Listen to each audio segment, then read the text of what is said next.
feels as if people are telling me that they can't find themselves or they are lost and that they don't know what they must do. What if the reason you feel lost is because you're trying to find yourself instead of deciding who you want to become? Because I don't think identity is discovered. I think it's built. You decide what matters, you decide what you value, and you decide where you're going. Then your actions start confirming that direction. The mistake is waiting for clarity before making a move. Clarity usually arrives afterwards.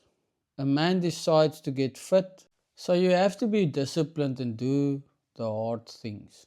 Getting lost isn't always a bad thing. Sometimes it's the period between who you were and who you're becoming. The important part is not staying there.